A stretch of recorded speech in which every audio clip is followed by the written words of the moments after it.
à tous, bienvenue dans les conversations de l'art.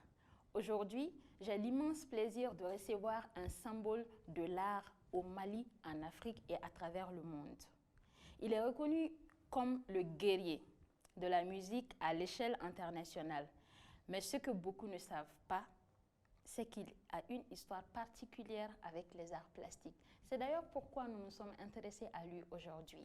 Je vous invite à découvrir son portrait juste après le jingle.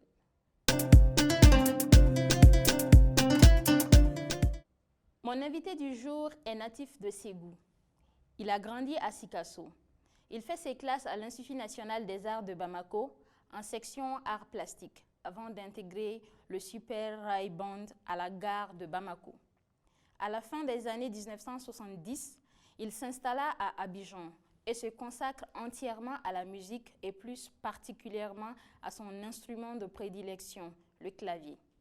En 1985, il quitte Abidjan pour Paris avec l'artiste Salif Keita et les ambassadeurs. Dès lors, il multiplie les collaborations les plus diverses et se fait une solide place sur la scène parisienne des musiques métissées, dont il est aujourd'hui l'un des principaux animateurs. Malgré ses allers-retours permanents au Mali et aux États-Unis, où il est visiting professor à la prestigieuse université d'UCLA. Sa collaboration avec Hank Jones donne en 1995 l'album Sarala. Il accompagne les plus grands, Jimmy Cliff, Wayne Shorter, Carlos Santana, Joe Zawinul, Randy Weston, Ornette Coleman, Gorillaz, Black Eyed Peas et j'en passe. Après une trentaine d'années de carrière musicale, il sort son premier album en 2003, Mountain Groove. Cet opus est suivi d'un second en 2008, Sabali. Il continue ses collaborations avec les artistes comme Didi Brightwater et la légende africaine Manu Dibango, ainsi que les plus grands de la scène malienne, Oumou Sangaré, Toumani Diabaté, Amadou et Mariam, Bassekou Kouyaté et bien d'autres. En 2013, il sort Le Guerrier.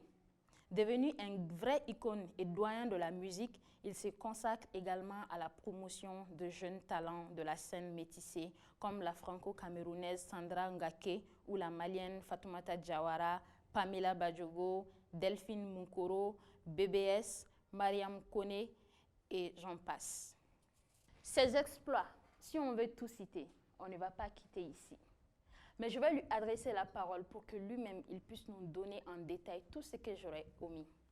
Vous l'aurez compris, chers internautes, je reçois aujourd'hui le grand Monsieur Cheikh Amadou Tidiane Seck, communément appelé Cheikh Tidiane Seck, alias Black Buddha. Bonjour le maestro. Bonjour. Bienvenue dans les conversations de l'art. Je suis tout oui et je suis avec vous. Merci d'avoir répondu à notre invitation.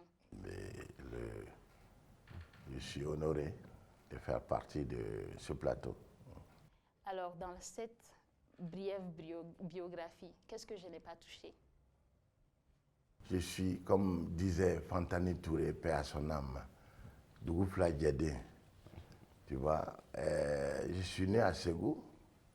J'ai ma toute première enfance là-bas, mais je suis allé à Bobo-Dioulasso d'abord. L'indépendance du Mali, en 1960, on m'a ramené à Sikasso, où j'ai fait l'école A de Sikasso. Après, je suis allé vers 1965 en Pessoba. Et j'ai passé 3 années là-bas.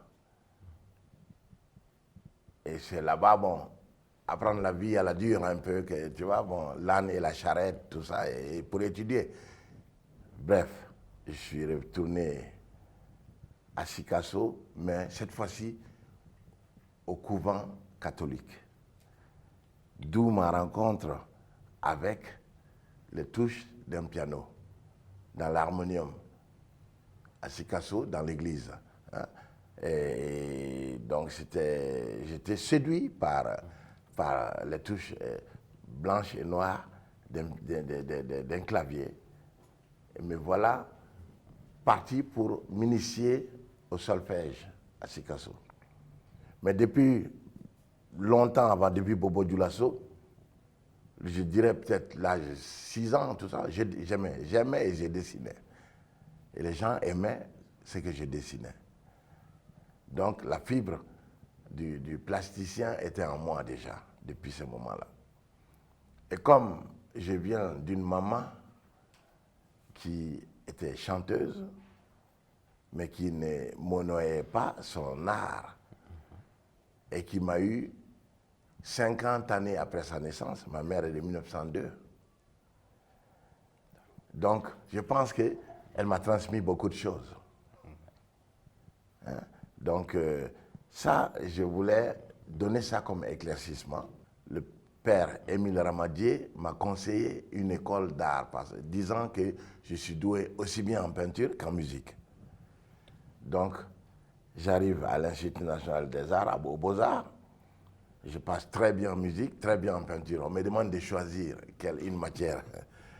Et donc, comme j'en savais beaucoup, avec 3 années de solfège derrière, en matière de musique, j'ai voulu mettre à jour mes compétences en peinture. J'ai choisi la section peinture, aux grandes dames du prof, M. Diallo, paix à son âme, de musique, qui m'a dit, bon, il faut lui interdire l'accès des salles de piano. C'est pas normal. C'est l'élève le plus doué en musique et il choisit la peinture. C'est pas, il faut lui interdire. Donc, j'étais puni pour lui. Mais moi, je venais soudoyer les gardiens de l'INA à l'époque. Et je venais faire mes doigtés de piano, la lettre à Élise et la méthode rose du piano, tu vois. C'est ça mon parcours. Et donc, ça, c'est des moments clés où je ne peux pas dire c'était 100% ou 50% ou 60%. Pour moi, c'était 100% les deux, musique et peinture. Parce que quand j'étais à l'INA, pendant tout le cycle de l'INA, j'ai commencé à dessiner toujours après les autres. Et après, je finissais, oui, en classe. Et quand je finissais, j'étais toujours à Blaise Konaté pour aller confirmer, toujours, ou bien solitaire, premier ou deuxième. Surtout en portrait, tu vois. Au début de ma carrière de plasticien, j'étais beaucoup plus séduit par le réalisme, la peinture réaliste. Hein? Après l'impressionnisme, tout ça, et jusqu'à l'abstrait. Je me souviens, un de mes regrets dans ma vie d'artiste, musique comme peinture confondue, c'est de ne pas retrouver ma peinture de fin d'études. À l'INA, le sujet, c'était dessiner l'origine d'un troupeau d'animaux irréels. Est-ce que c'est le troupeau qui est... Oui, est-ce que c'est le troupeau qui est irréel ou l'origine qui est irréelle? Donc, dans mes discussions à Bagadadi, avec Amadou et Mariam, donc Amadou, il y a une vieille Dogon qui était là, qui me parle chez nous, les Dogonons, quand un être humain meurt, son corps se transforme soit en pierre ou en serpent. Donc, j'avais trouvé l'animal irréel. J'ai dessiné donc des serpents avec des têtes en pierre. Ben, suspendus, on ne sait où. On ne sait pas si c'est dans la grotte ou dans la montagne. Et donc, Et donc, ce tableau a tellement plu aux profs qu'ils ont voulu le garder. Et pour la jeune génération qui vient après, en fait, je ne l'ai plus jamais revu. 20 ans, 30 ans après, je viens, je demande, on me dit non, peut-être que c'est dans le bureau d'un général, d'un colonel, ou bien, en tout cas, on ne sait pas, les archives, tout ça, personne n'a trouvé. Étant dans l'Institut national des arts déjà, en deuxième année, j'encadrais les 4e années sortant en musique. C'est pour vous situer un peu. Oui, certains disent que oui, mais c'est un peintre, on ne me connaît pas le côté musicien. Mais moi, je suis un peu au début de l'INASTAR, où j'ai pu encadrer Habib Dambélé, qui est Gimba National maintenant, Kassogué, malgré sa barbe blanche, c'est mon petit, et Habib Kouaté, tout ça, etc., etc. En 75, 1975, et à la fin des études, j'étais boursier pour aller étudier la peinture ailleurs, en Roumanie ou bien je sais plus, en Hongrie, tellement j'étais déçu par l'attitude du pouvoir en place. Nos bourses, nos 6 bourses ont été falsifiées et c'est des élèves militaires qui ont été à notre place. Après l'INASTAR, je dis bien, j'ai intégré le Koulestar de Koutchala. Comme organiste, je suis venu jouer un samedi. Malheureusement, le pauvre clavier qui était là-bas, ils l'ont viré, ils m'ont pris. Donc tu as remplacé, vous avez remplacé tout d'un coup le claviériste. Oui, les claviéristes, les pauvres, je sais pas, bon, c'est pas mon souhait, mais ça a été comme ça. Et Ablaye Diabaté a intégré le Koulestar aussi. Et il y avait Ablaye Diabaté qui chantait tout ce qui est Bambana, Chakara paix à son âme, tout ce qui est Mianka, et puis Al-Juma qui chantait tout ce qui est Malinké. Le Koulestar était un orchestre connu en ce moment-là, bien avant, avec Pedro, Amadou, Madou Guitar, bon, était en Sikasso, Kenesta. Donc je vous parle de l'ambiance de mes débuts réels, c'était ça là. J'étais en école, mais en même temps, la vie d'un homme et son jeu ont été marquants dans ma carrière. C'est Jimmy Smith, c'est un Noir-Américain qui était un maître de l'orgue Hammond. Et moi, j'aimais recopier tous ses gestes, comment il joue, tout ça. Donc, je suis devenu une sorte de disciple de Jimmy Smith. Et ça m'a valu le fait qu'à l'époque, ici, dans les années 70, tous les orchestres jouaient du James Brown, on jouait des R&B, des soul. Ici, Ray-Ban comme ambassadeur, hein, et même les autres orchestres, on jouait. Et puis, moi, j'ai créé, avec Alpha Cham et ses oreilles, il est en Guinée maintenant, l'Afro Blues Band. Et nous, qui avions les marchés de toutes les universités et les collèges, on jouait du Santana, du Jimi Hendrix, du Pink Floyd, tout ça. Au Mali, à Bamako, à cette époque. Moi, je jouais le Moog dans les années 70 ici. Tu vois? Bon, peu de gens savent ça. Ils pensent que, oui, bon, quand je ne vais pas vous tacler la jeune génération quand vous dites afro-trap, afro-blues, ceci, cela. Mais ça, c'était notre musique dans les années 70 ici. Après le Koulestar, donc pour être bref, effectivement, j'ai fini l'INA avec mention très bien, boursier. On me mute à Gao, je refuse d'aller à Gao. On me punit, tu ne peux pas du tout enseigner. Donc du coup, dans ce passage à vide, j'intègre le Ray Band. J'aide Amadou Bagayo à intégrer d'abord les ambassadeurs, avec Idrissa Soumaoro et Salif et Issa Kadama, etc., etc. Et avec Amadou, on part au Carrefour des Jeunes. Après, on se retrouve au buffet. Je joue là-bas aussi pareil. Soro, le pauvre paix à son âme. On le vire et on m'engage comme clavier. Décidément, vous raflez les places des gens. Non, je n'ai pas raflé, parce que j'ai donné ma place à un autre, Alfred Lompo, le premier pianiste du Ray Band, qui allait à ma place au Gabon enseigner. D'accord. Donc, tu vois, j'ai une conscience quand même. Attendez. Donc, ça se comprend. Voilà, oui. Donc je suis maintenant musicien du Ray Band grâce à celui que moi je considère comme étant un des artistes les plus majeurs de la musique malienne. Tous styles confondus. Je pense pas que sur la planète Terre, il puisse exister quelqu'un qui maîtrisait l'Ngoni comme lui. Tidjane Koné. Salif me le disait, mais le jour où je l'ai vu jouer des classiques, des morceaux de jazz compliqués, Ngoni, eh ben, j'avais eu déjà ma leçon avec lui. C'est lui qui m'a intégré dans le Ray Band. C'est grâce à lui que moi-même, Mori Kanté, Salif Keita, nous existons comme entité dans la musique.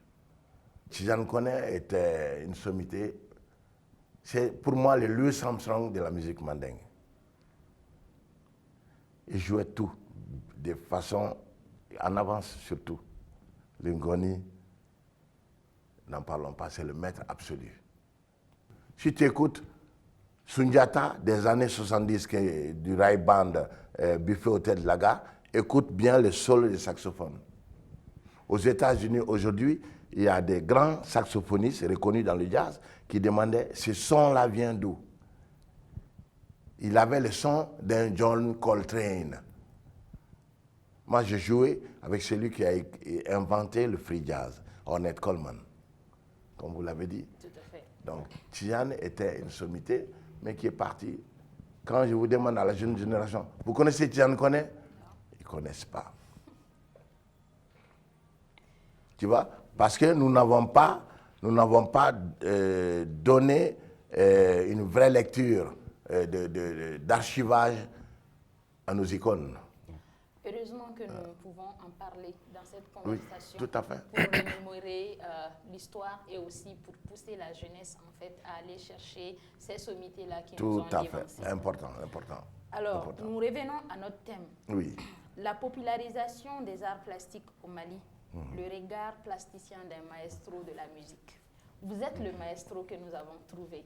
Maestro, bon. Nous aimerons avoir votre regard sur l'art plastique en général aujourd'hui au Mali. Au Mali, si je vous dis que je suis au fait des arts plastiques dans mon pays, je mentirais. Parce que je vous ai dit, après 3 séjours, bref, anyway, au 3e arrondissement comme à La Poudrière. Donc, j'ai fui le Mali en 78 à cause d'un télégramme de Salif Keïta et un autre de Alassane Toumano. Je suis parti en Côte d'Ivoire. Donc, depuis 78, je ne peux pas dire que j'étais au fait. Mais mon dessin m'a rattrapé dans la mesure où un ami d'enfance qui a fait l'INA avec moi, qui est Abdoulaye Konaté, à son exposition à Paris où il ne pouvait pas se rendre, c'est moi qui l'ai représenté. Wow. Et Voilà. ça, c'était en quelle année? Je ne pourrais pas vous dire. D'accord. C'est comme là, regarde, là où je suis, j'habite à Paris, en face du palais Omnisport. En bas, il n'y a que des ateliers de peintres. Et chaque fois que je passe, je détourne les yeux parce que... Finalement, vous l'avez dit avant que la peinture et la musique, pour vous, c'est 50-50. Je pense que là, même si vous fermez les yeux, l'art plastique vous suit. Hein? Oui, c'est en moi, c'est en moi. Chaque fois que je vais dans un restaurant, si je suis avec personne et que je suis seul, la nappe du restaurant, je crée une œuvre. En général, on ne veut pas que je parte avec.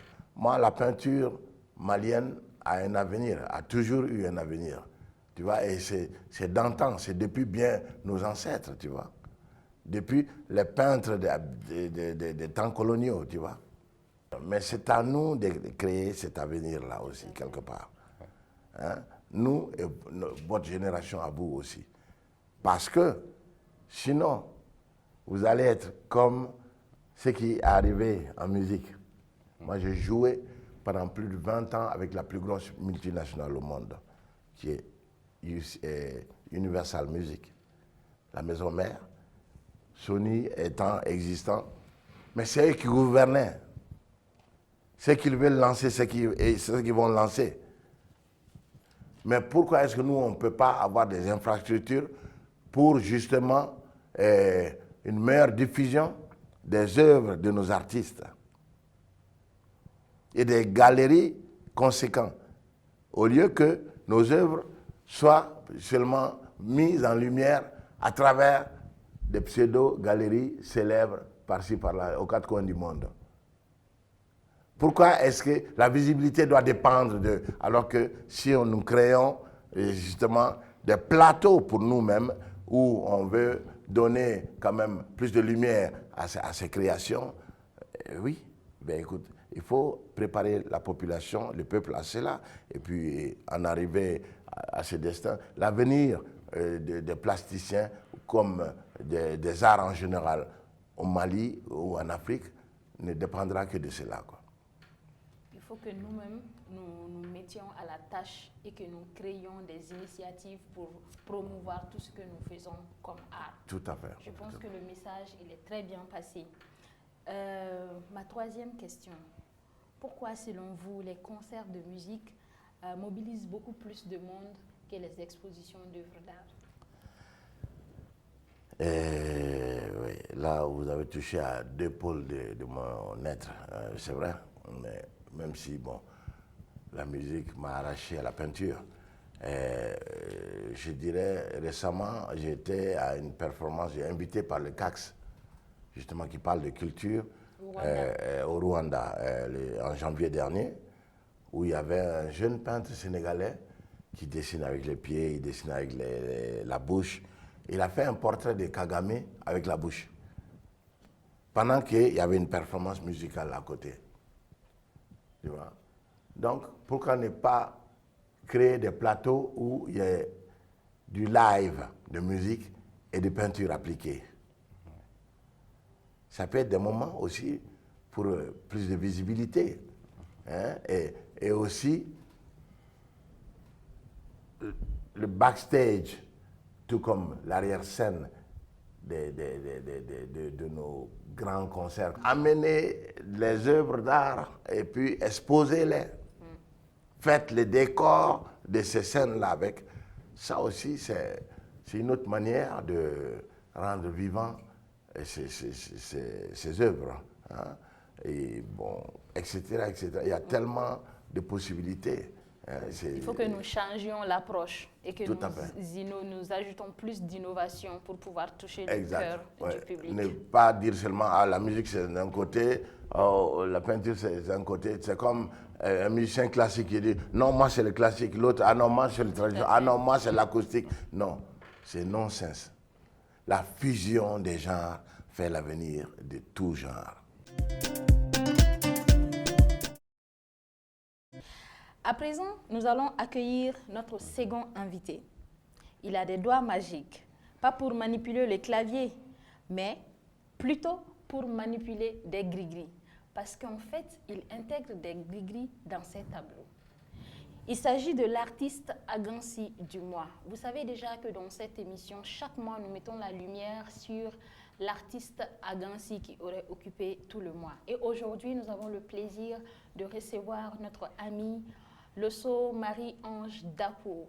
Bonjour Ange. Bonjour. Merci d'avoir répondu à notre invitation. Je vous en prie, c'est un honneur pour moi d'être ici présent. Bienvenue dans les conversations de l'art. Je vous en prie. Alors, est-ce que tu peux nous parler un peu de ta démarche artistique?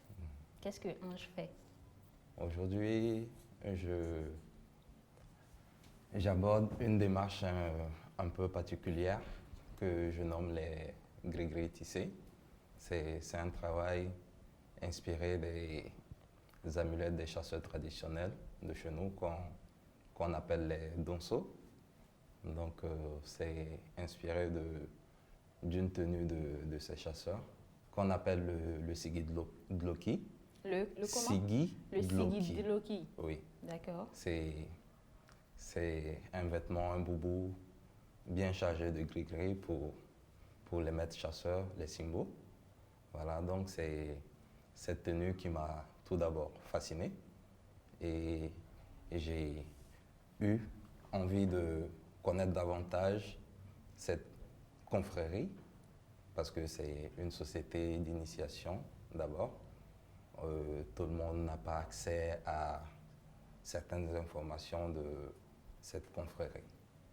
Donc, à première vue, c'est d'abord faire connaître davantage cette confrérie au regard du monde entier et particulièrement des Maliens qui ont d'abord une méconnaissance de cette société parce que je me dis souvent il y a des propos qui sont tenus de travers face à ceci. Donc je me dis la population ne connaît pas d'abord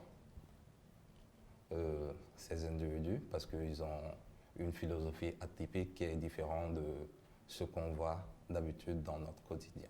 Ou c'est que tout le monde pense d'eux? Pense d'eux, parce qu'à la base, on les prend pour des animistes. Alors, on peut être chrétien, musulman, toute religion peut adhérer à cette confrérie. D'accord, ça c'est intéressant. Voilà. Du coup, d'une façon générale, tu abordes les thèmes des chasseurs, Des chasseurs, la confrérie des chasseurs. Voilà. Mais est-ce qu'il y a des thèmes particulier Non, qui serait quand tout je aussi parle bien? de chasseur, actuellement, je ne travaille pas sur le chasseur. J'ai eu à travailler sur le chasseur depuis l'année de ma soutenance. Ça a été mon thème de soutenance. Donc, à partir de ça, je sais de transcender le sens des amulettes que j'aborde autrement dans mon travail aujourd'hui. Parce qu'en tenant compte le sens qu'on accorde au gris-gris, c'est de protéger la personne qui la porte. Donc à partir de ça, j'essaie de créer un univers dans lequel, dans mon univers, parce que c'est un rêve d'abord, dans mon univers, j'essaie de créer une scène où les individus essaieront de vivre en harmonie. Cette harmonie ira du concept que chaque individu essaiera de veiller l'un sur l'autre et que ça soit mutuel. Donc, les amulettes dans mon travail ici représentent des personnes. Et quels sont les matériaux que tu utilises? À première vue, d'un regard un peu lointain, on prendra mon travail pour du textile. Mais c'est un travail fait de carton, de journaux et de fils de coton qui sont après tissés les uns aux autres pour donner la toile. Impressionnant. Et Merci. les œuvres qui sont ici aujourd'hui, quel sens est-ce qu'ils ont? Parce que j'essaie d'aborder différents thèmes selon mon entendement et selon les circonstances. D'abord, actuellement, je travaille beaucoup sur le Mali par rapport à la situation du pays, la situation qui est plus ressentie au centre du Mali. Donc, voilà, c'est un peu le thème qui me tient à cœur actuellement. Mais les œuvres ici présentes, c'est, comme je le mentionnais dans ma démarche, c'est la création d'un univers harmonieux. Donc, c'était un peu ça. Mais par contre, la toile qu'on voit derrière notre maestro, c'est une toile dédiée à ma sœur que j'ai nommée Frangine. Parce que dans mon parcours, dans mon début de carrière, elle a été une personne, un support pour moi. Donc, je pensais plus ou moins lui rendre hommage. Bel hommage rendu donc. Je signale que les œuvres de Ange sont visibles sur le site www.agansi.com. Vous avez la possibilité d'avoir toutes les informations relatives à ces œuvres. Si vous voulez les acheter, vous avez juste à nous envoyer un texto, que ce soit sur WhatsApp ou par email. Maestro, que pensez-vous du travail de notre artiste Agansi du mois, Ange Dancourt? Je pense que c'est une œuvre majeure.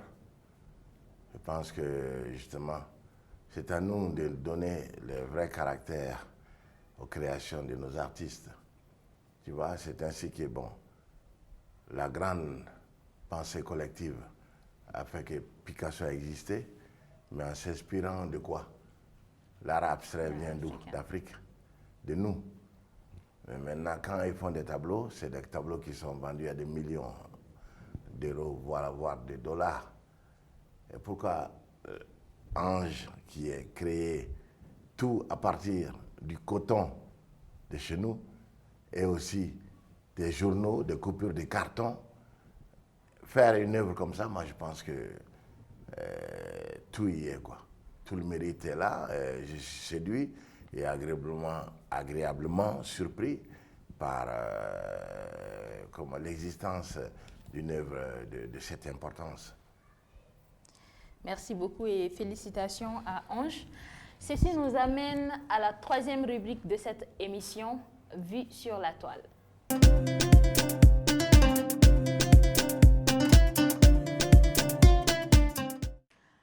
Parlons de la Biennale de Dakar. Nous avons appris à travers les pages officielles de la Biennale de Dakar la tenue du festival, la tenue de l'exposition internationale Dakar en mai-juin 2022. Ils ont publié, je cite, 59 artistes pour forger un nouveau destin commun, créer, imaginer et inventer. C'est autour de ce triptyque que va se dérouler l'exposition internationale de la 14e édition de la Biennale de l'art africain contemporain de Dakar du 19 mai au 21 juin 2022. La sélection officielle, revue en fonction des nouvelles orientations de la direction artistique, mettra en lumière les œuvres de 59 artistes visuels et collectifs. Ils proviennent d'Afrique et de sa diaspora. L'Afrique du Sud et le Sénégal sont bien représentés. Au regard du directeur artistique Dr Eladj Malik Ndiaye, le thème Indafa sonne comme une exhortation à créer un nouveau destin commun, un futur ensemble. Nous vous invitons donc, chers artistes et acteurs culturels, à vous préparer pour cet événement inédit. Rendez-vous en 2022 pour plus de Gansili. Ange, as-tu déjà été à la Biennale de Dakar? Quelle est ton expérience de la Biennale? Du coup, j'ai eu la chance de participer à la Biennale de Dakar en off, mais pas en sélection officielle. Donc, c'était en 2016 et en 2018. Ok. Donc, c'était des belles expériences parce que c'est l'occasion de voir un peu, d'avoir un aperçu général de l'art africain, de ce qui se passe dans le domaine plastique sur le continent et dans la diaspora. Donc, c'est également une occasion de faire des rencontres et découvrir davantage dans notre métier. Je vais ajouter aussi que c'est en 2018, on était même ensemble et que Agansi était présent aussi en 2018. Oui, et du coup, vu que l'édition 2022 vient d'être annoncée, est-ce que tu seras là en 2022? Rien de prévu pour l'instant, mais c'est susceptible, c'est bien possible. Voilà, donc je ne peux pas me prononcer sur ça pour l'instant. D'accord. Nous espérons qu'à travers cette conversation, nos mots tomberont dans des oreilles intéressantes qui pourront inviter l'artiste Agansi du mois et pourquoi pas l'équipe d'Agansi à la Biennale de Dakar pour l'édition 2022. Alors, nous arrivons à la fin de cette conversation. Nous allons demander à nos invités de nous dire leurs derniers mots, s'il y en a, avant que nous puissions terminer. Et je vais commencer par ma droite. Mon mot de la fin est que tous ensemble, pour la revalorisation de nos arts en général, les arts plastiques, la musique, etc., c'est dans vos mains, à la jeune génération, de faire en sorte que vous soyez innovants, pas copieurs, pas suiveurs non plus. Et aussi dire aux instances qui s'occupent de la culture en général de mon pays d'être beaucoup plus alertes et regardants quant à la promotion de nos arts. Et mon message est un message d'encouragement pour tous les secteurs. Et aussi, j'encourage ce plateau à exister, vu sa pertinence, vu aussi le contenu. Et continuer innovant, continuant à Gansi. C'est ça. Il y a un jour, nous comprendrons le sens. Il serait un condamné, nous. Donc, en continu, tu vas continuer, que ce plateau soit un plateau justement majeur. Il ne faut pas que ce soit un truc lu que par une communauté entre guillemets. Une plus large diffusion de ce que vous faites. C'est important pour la promotion justement des messages que vous voulez porter. J'essaierai de convoiter les uns et les autres à faire de même comme à Gansi. On va essayer de faire la promotion de ce qu'on sait faire le mieux, que ce soit les arts plastiques, la musique et toutes les formes d'art. Voilà, ici, nous sommes plus focus sur les arts plastiques, mais Tout à fait. voilà, donc d'une manière ou d'autre, nous sommes dans le même bateau. Donc du coup, c'est un appel à tout un chacun pour faire la promotion de ces différentes disciplines. Voilà, parce que notre environnement n'est pas assez éduqué à ce que nous faisons. Donc, essayons de parler un peu autour de nous chaque jour et voilà, on y arrivera un beau jour. Voilà. Merci beaucoup, Ange, pour ces mots d'espoir et d'encouragement. Et j'aimerais remercier de tout mon cœur mes deux invités du jour, le maestro qui a bien voulu dédier son temps à cette cause et également à Ange qui a bien voulu être avec nous. Et je m'en vais vous remercier également d'être resté avec nous tout ce temps. Je vais vous inviter à suivre nos différents comptes réseaux sociaux et à liker, à vous abonner et à commenter surtout. Rendez-vous le mois prochain, même chaîne, même période de diffusion et surtout, restez connectés. Agansi.com. L'art africain devient digital.